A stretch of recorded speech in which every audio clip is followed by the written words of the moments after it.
Hi, and welcome to my new series, DS Keep, where I'll be actually talking about something that I haven't talked about before, but that I've been into for quite a bit of time now, and that is mechanical keyboards. So, without wasting any more time, let's just get into it. In this video, I'll be taking a look at three keywords. Yeah, three keywords. Where those keywords have actually been released already in January or February of this year, but they're still out there and they still haven't been delivered. Takes a long time, but I'll be explaining that probably in another video. So let's take a look at the first one. Tango. And to be honest, this is actually kinda one of my favorites. I wasn't able to purchase this because somehow I missed it, but either way, this is an amazing keyboard.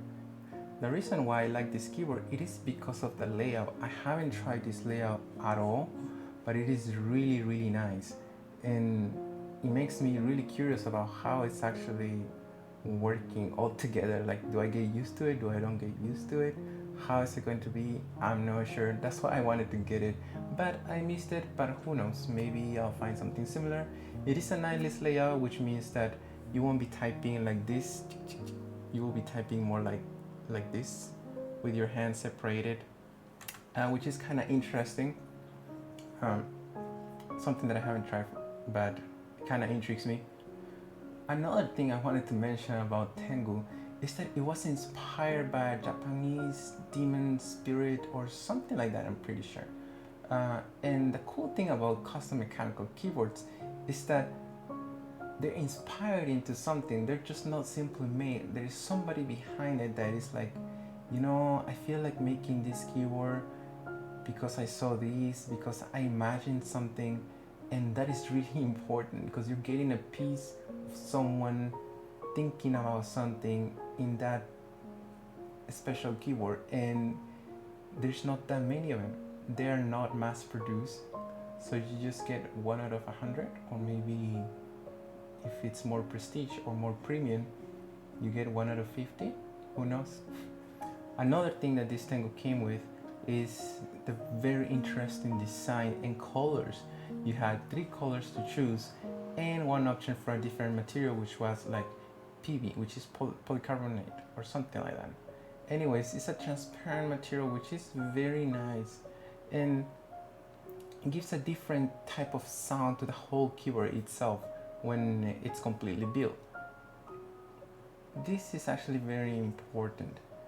Some people like the sound better than the design, and so the fact that they introduce such a thing in this keyboard, it is very interesting.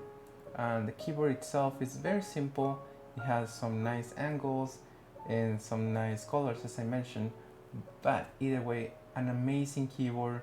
Hopefully people who bought it will be receiving it pretty soon. I'm pretty sure it's in Q3 or Q4. Amazing keyboard overall. Let's go to the next one. Our second keyword is Godspeed. Another inspired keyword, of course, but this one, instead of being inspired of some demonic Japanese creature, this one is inspired on a comic character which goes by the name, of course, of Godspeed. An amazing keyboard. I actually love this keyboard. Whatever is like 75% or below, I actually really like. I'm not a fan of big keyboards. The layout is very nice also. I'm pretty sure it's a wing keyless, like there's no like Windows key or anything, which makes it very nice. Again, it came like in 4 different types, I believe, or 4 or 3, which introduce colors and different materials for the case itself. An amazing case, by the way. I like the fact that they introduced like a 2 USB type of thing. Like, one was a USB type C connector, and then the other one was a USB type A, which means that you could do multiple things with that, of course. The case itself, amazing case. Very sleek design. I really love how they showcase all these pictures. The renders were amazing. Again, another case that I couldn't get because pretty much all the January, February season, I wasn't able to get any case. Uh, yeah, and then of course later on, I was not able to get any case in 2020. 2020 is pretty rough. But anyways, let's continue with the keyword. Godspeed, very very interesting. I really love the polycarbonate design that they went for. It is a very different one, I think, on the back especially compared to the other designs. The other designs were specifically inspired for like Godspeed, uh, like that white kind of grayish with the gold. That one is very nice and very neat. But if we take a look at the polycarbonate one, you could see that on the back it has like a metal type of weight. I'm not sure exactly if it is a weight that is just visible, or compared to the other ones, do the other ones have the weight on the back inside the keyboard? I'm not exactly sure. I couldn't really find like any other information related to that. But again, this keyboard is another keyboard that people are waiting for. I believe they haven't still received it. Either way, 75% keyboard. Very nice purchase for whoever got it. Oh, and something that I completely forgot. These keyboards are around probably at the price of 300, 400, something like that. This is more like the average for some type premium keyboards. So yeah, get used to it, because these keyboards sometimes don't even come with like the keys, the keycaps, or the switches. So you still have to buy those. This is like a super expensive hobby.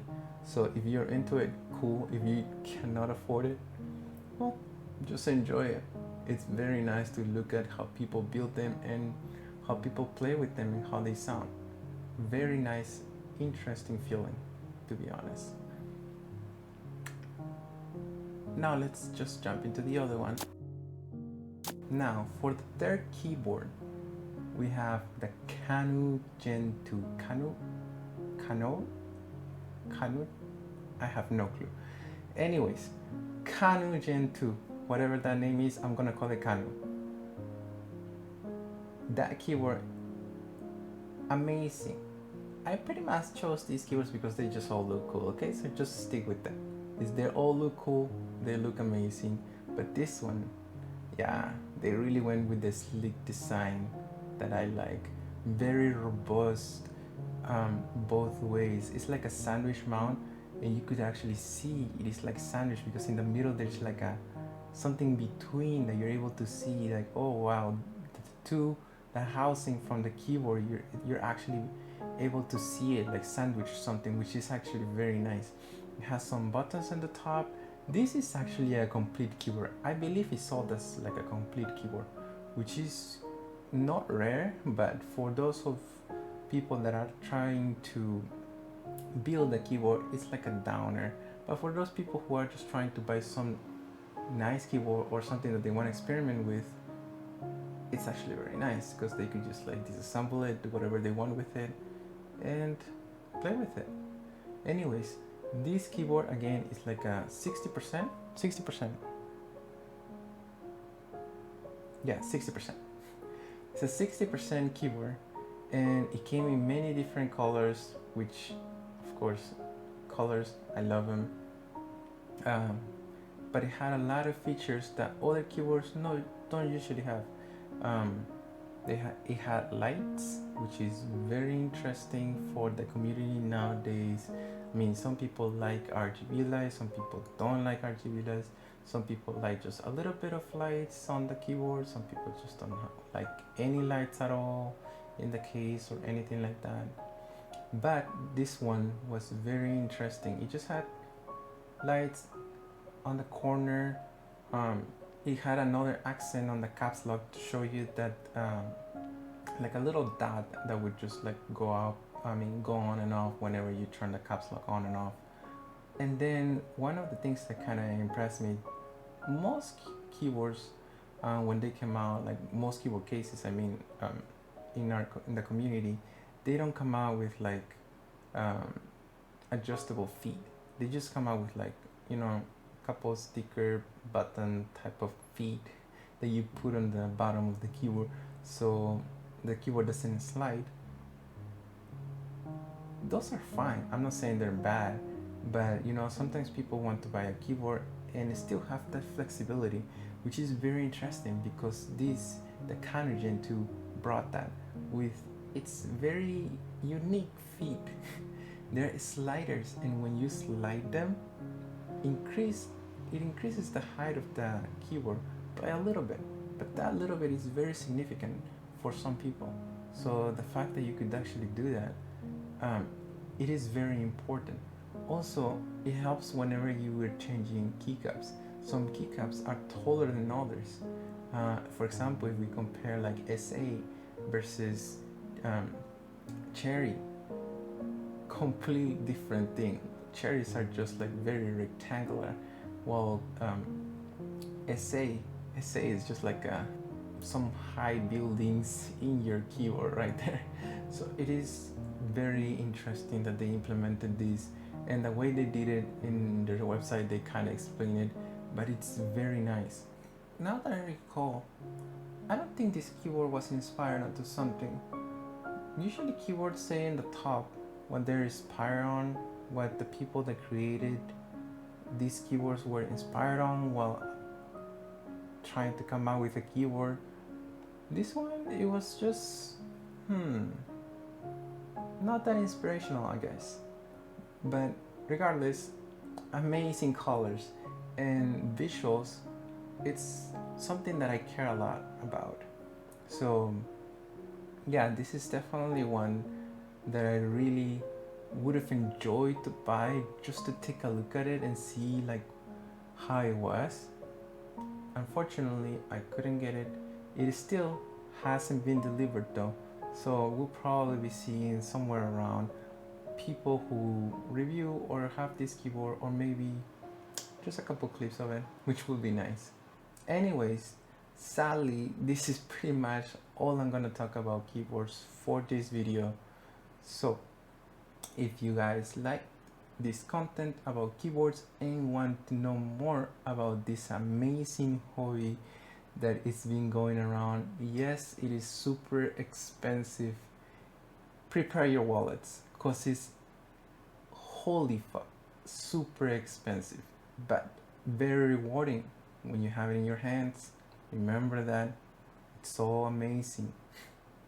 Well, I already gave you guys the advice, so don't be regretting that. Anyways, hope you guys like this video. Subscribe if you want to see more content like this. Leave a comment if you actually have one of these keyboards.